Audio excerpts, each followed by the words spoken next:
Hey folks, I want to share with you a demo of a really cool feature of Hashicorp Vault. It allows you to remove any static secrets you have for a given database and specify really fine-grained permissions per role. We use this in production on my current project with huge success.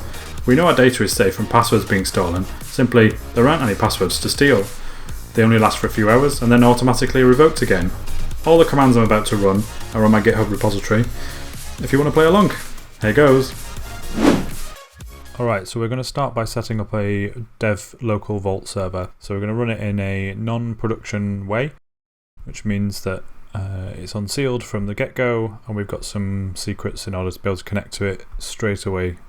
Obviously we shouldn't run this in production, and it does tell us in the instructions not to do so, so please don't do that. Secondly, we're going to need a Postgres database in order to test out our dynamic secrets. So here's a quick Docker Compose file that I've created. This will be in the Git repo as well for you to be able to use. So we can see here that we've got quick Postgres Docker container with some usernames and passwords. It's going to create as a user's database automatically as well for us. So let's get that spun up. We're going to use Docker Compose to spin it up to keep our life easy. Just going to refer to that Postgres file, and it's already ready for us to use. Excellent.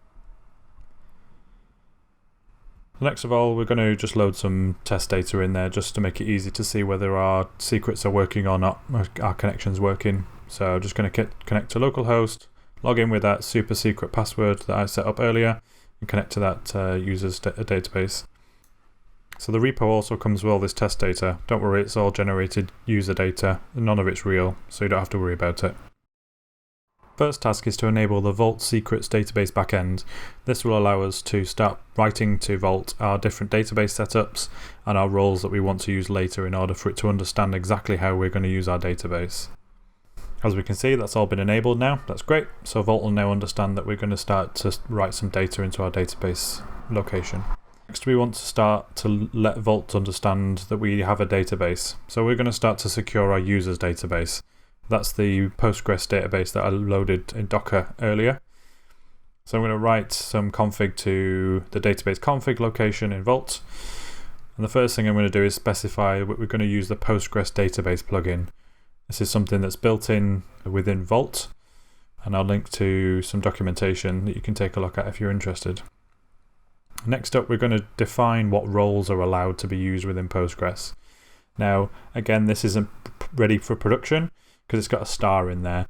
This will allow anyone with Vault access to be able to access our database, which is not good.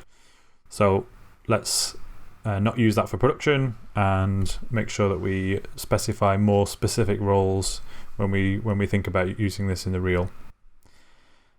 Next up, we're going to define the connection URL. Now this can be different for different types of databases, but for Postgres it's a fairly standard URL string. I'm just going to paste it in here first for ease. And you can see it's got our username and password in it. We're connecting to localhost, and also we've disabled the SSL. As we're running locally, we haven't set up any TLS or SSL encryption on our connection. But again, this isn't ready for production, so just be careful. And lastly, we need to tell Vault how it's going to authenticate to our new database. So in this case, we're going to use our admin and super secret password that we defined within that Docker Compose file. So that's now been written. So Vault now understands how to connect to that database. We're connecting to our localhost, here's the username and password, we've got the plugin, what roles, and then what connection to use.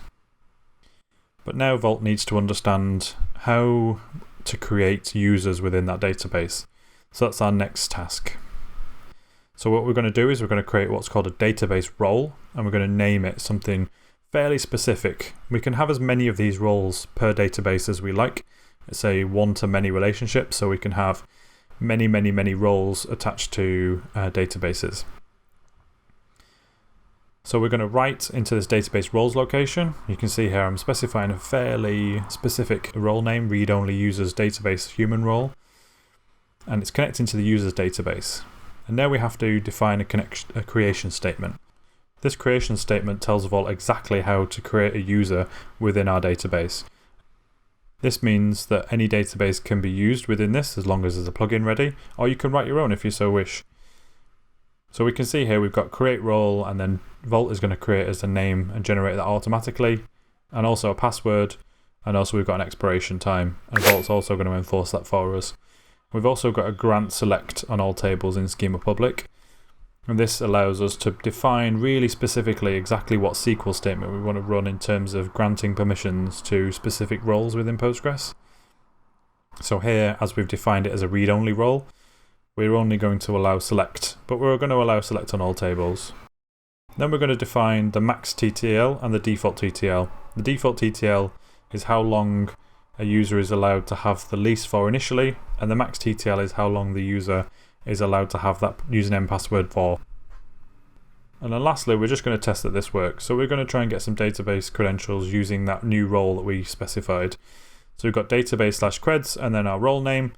And you can see here we've got a new lease and a username and password. So let's give it a try. Let's see if we can connect to our database. So I'm just going to inline the password. Obviously we wouldn't do this normally. We'd use the prompt just so we can see that it's actually working as expected. Connect to localhost with that new username and that new password. And let's see if we can connect to that user's database. So it's let us in. Let's see if we can grab some users from that table. Excellent. So we can see a selection of users, but we want to make sure it's read-only. So let's see if we can delete. And we can't.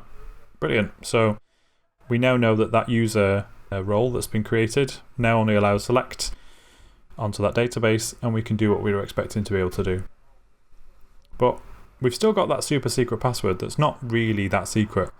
And actually I know it, so let's rotate that root secret and let Vault do it, so no human being can ever know that password.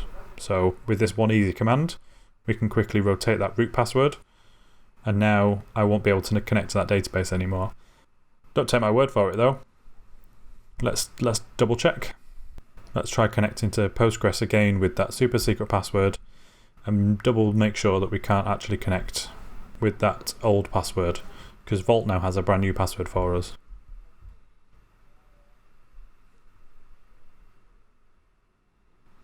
So we can connect to localhost, username admin, and password authentication failed.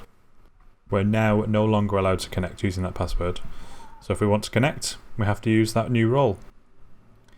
Every time we use it, we'll get a brand new username and password, and we'll be allowed to use that password for the maximum of an hour before it expires. And we can renew the lease if we need to.